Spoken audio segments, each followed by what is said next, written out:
قبر میں حضور پاک تشریف نہیں لے آتے، یہ جاہل لوگوں نے بنایا ہوا ہے۔ لیکن اگر ہر قبر میں حضور آتے ہیں تو کیا گنگا رام کی قبر میں بھی آتے ہیں؟ کوئی سکھ مر جائے، ہندو مر جائے، یہودی مر جائے، اس کی قبر میں بھی حضور آتے ہیں، اور جہاں حضور آ جائے وہاں عذاب ہوتا ہے؟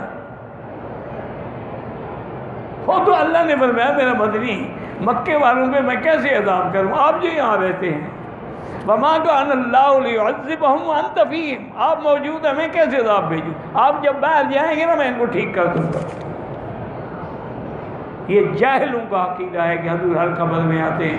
بعض کہتے ہیں آتے تو نہیں ہیں لیکن قبر تک پردے ہٹا دیے جاتے ہیں، یہ بھی جھوٹ ہے۔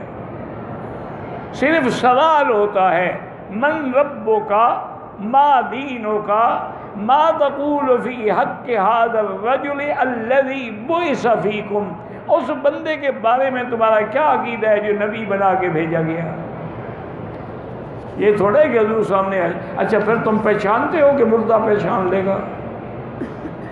یعنی ایسی باتیں کرتے ہیں کہ جن کو نہ عقل قبول کرتا ہے نہ نقل قبول کرتا ہے۔ والدین جو فوت ہو ان کے لیے عمرہ کر سکتے ہیں، عمرہ بھی کریں، طواف بھی کریں، لیکن طواف زیادہ من مكة حبيبي نور سطع المدينة